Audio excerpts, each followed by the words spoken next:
Hello, so this is Michael Ross, and I'm going to be attempting to work out an extra credit problem, which is actually problem number 20 in chapter 25 of the textbook. Um, so the question's asking us to determine if the MN alleles are on the same locus, and we're going to be using the Hardy-Weinberg equation and running a chi-squared test to determine if it is or is not. So first, we're given a table that has values for the genotype that's M, Mn, and N, and then the total number of people in the population. So with the data given to us originally, we're first going to need to determine the genotypic frequency. And that's going to be determined through taking the number of individuals with a specific genotype divided by the total number of individuals within the population. So the equation is going to be like this.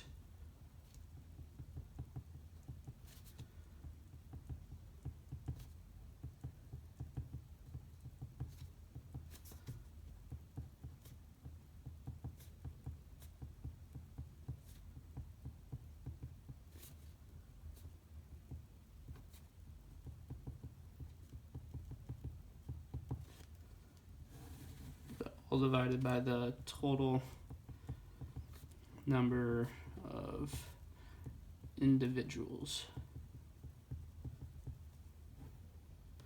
So first we're going to be determining that for the M allele.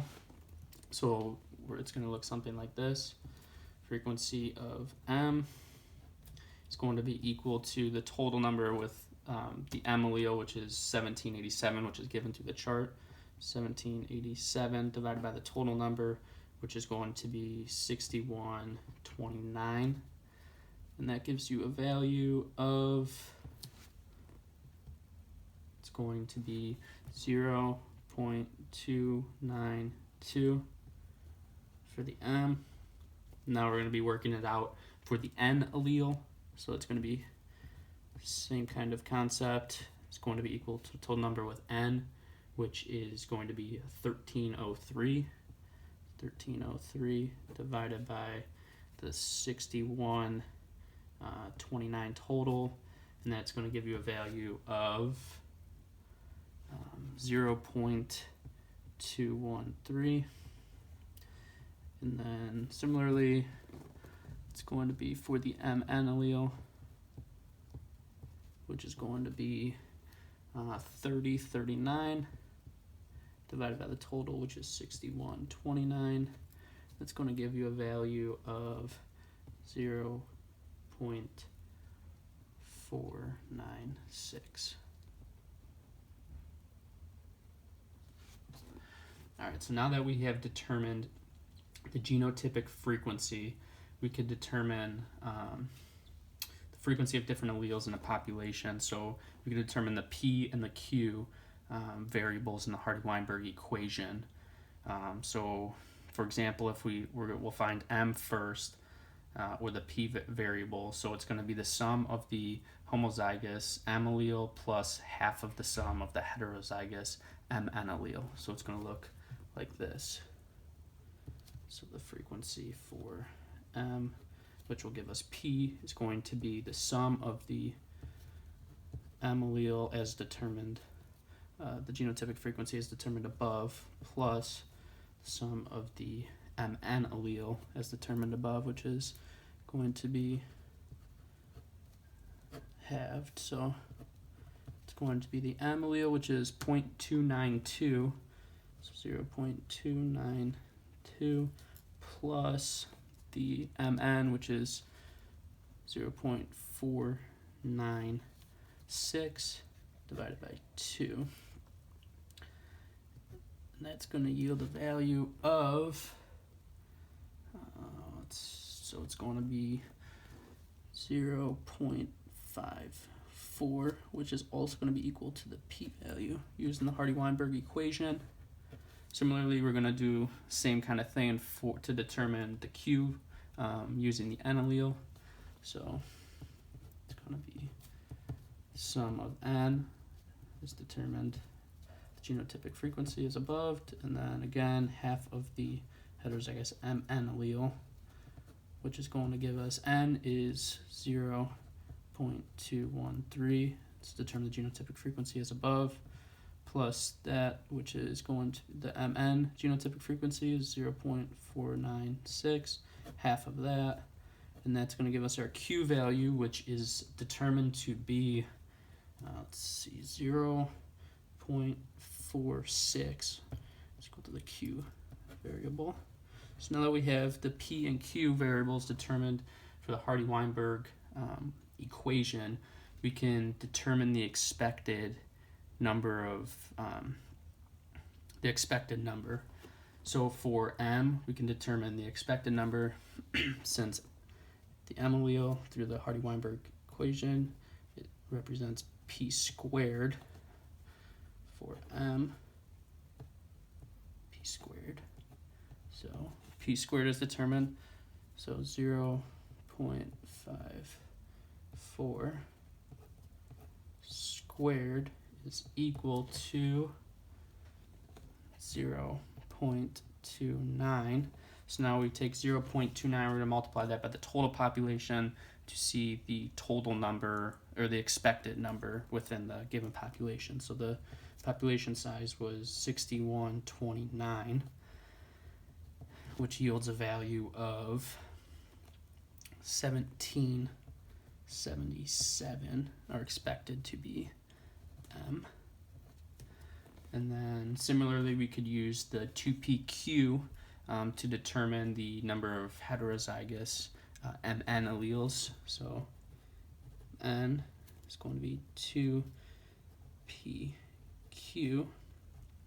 So 2P is determined to be 0.54, and then Q is 0.46, and that's going to yield a value of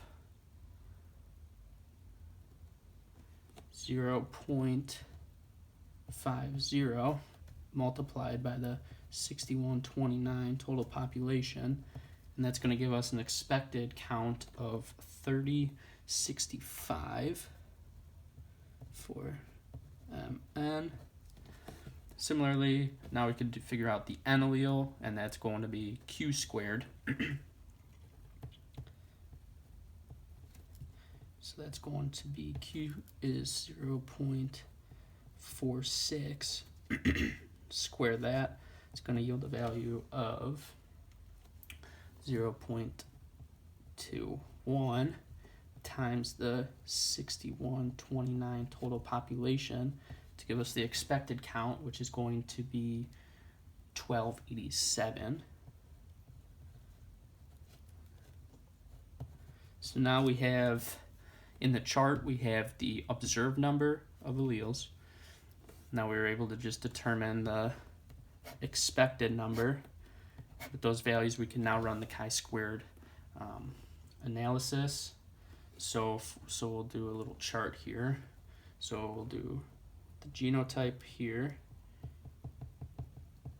We'll do it for M, N, and N.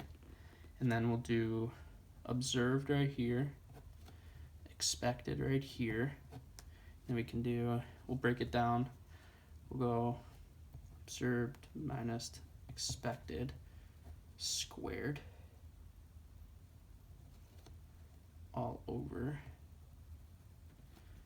the expected. So in the chart, the observed for M was 1787, MN was 3039, and N was 1303. Now these are the expected values here for N, or for M, it's going to be 1777. MN is going to be 3065. And then N is 1287.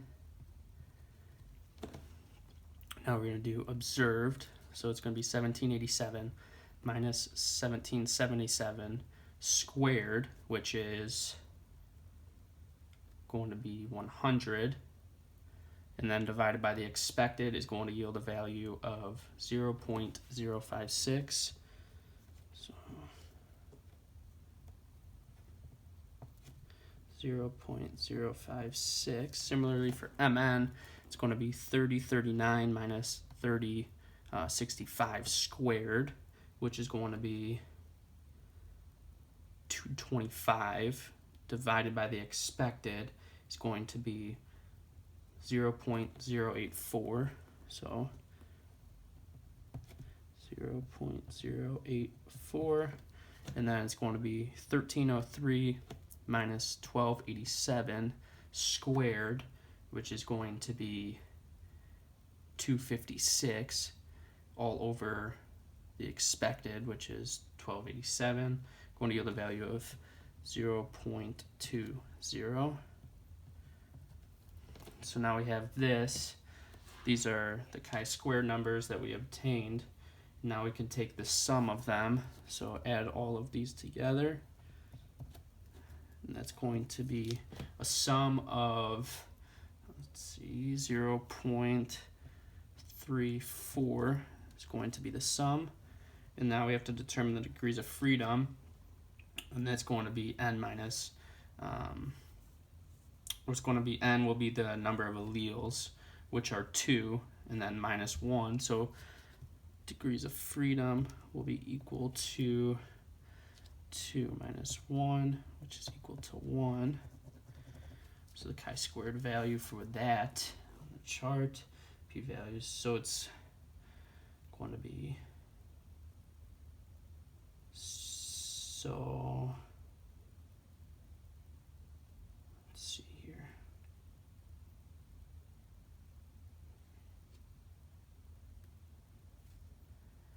Let's see.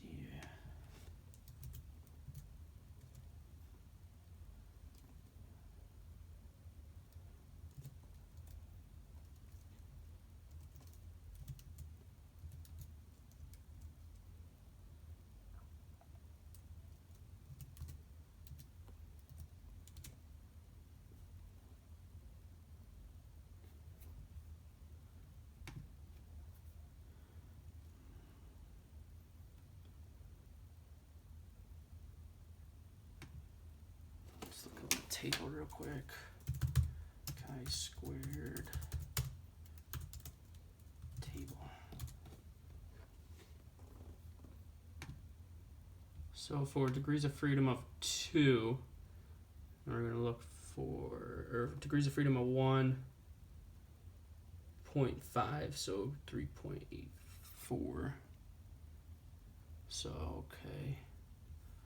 So, based on the results that we found, with the chi-squared sum of equal to 0.34 and degrees of freedom of 1, it's determined that the p-value is going to be greater than 0.34. So therefore, we're going to, or it fails to reject the null hypothesis, which means that the hypothesis for the gene, or for the two genes, are determined to be in Hardy-Weinberg equilibrium. So that's true. So the